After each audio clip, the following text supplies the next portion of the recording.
Yooyaa akkam jirtu nagaa jirtu hordoftoota keenya har'allee oduu addaatiin walitti deebinee jirra. Innis kitaabni xiinxalaa fi hayyuu siyaasaa Jawaar Mohammad mata dureen isaa hin gaabbu yookaan al-tsatsatim jedhu kan hayyuu siyaasaa kanaan barreeffame muddee 19 bara 2024 eebbaaf qophaa'uun ibsame. Barreessaan kitaabichaa Jawaar Mohammad ibsa gabaabaa fuula barruu isaa irratti maxxanseen muddee 19 bara 2024 kitaabichi kan eebbifamu ta'uu ibse.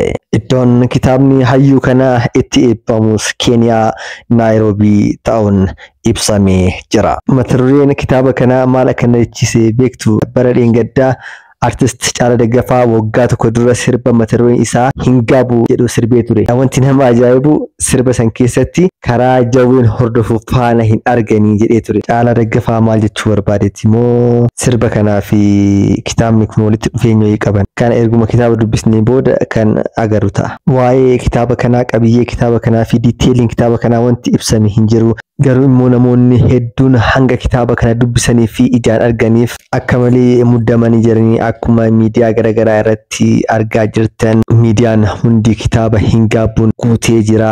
Namoonni hedduun akka hawwii guddaan eegaa jiran kun ifaa. Nullee kitaaba hin gaabbu kana hanga agarree dubbisnuuf hawwii guddaan eegaa jirra. Egaa kitaabni hayyootatiin barraa'e kan mata dureen isaa hin gaabbu jedhu uummata bira gahuuf guyyaa qubaan lakkaa'amutu hafe.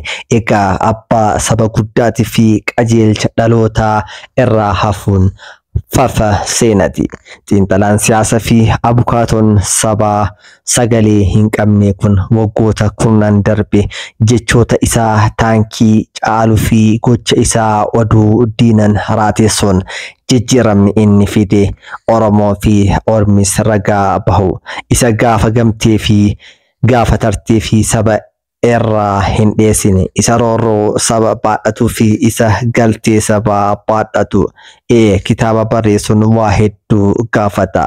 Yeroo sagal haqaa, sagal sirreessaa ta'us garuu wixinee jechootaan dheengi'amee yeroo ulfii bara dheeraa ture dhalatuuf qophaa'e hunduu hawwiin eegaa kan ture. Kitaabaan barraa'e kan mata dureen isaa hin gaabbu jedhee maqaas dhaloota dura itti baase Naayiroobiitti gaafa Deesembar yookaan muddee 19 bara 2024tti ni eebbifama. Kitaaba namni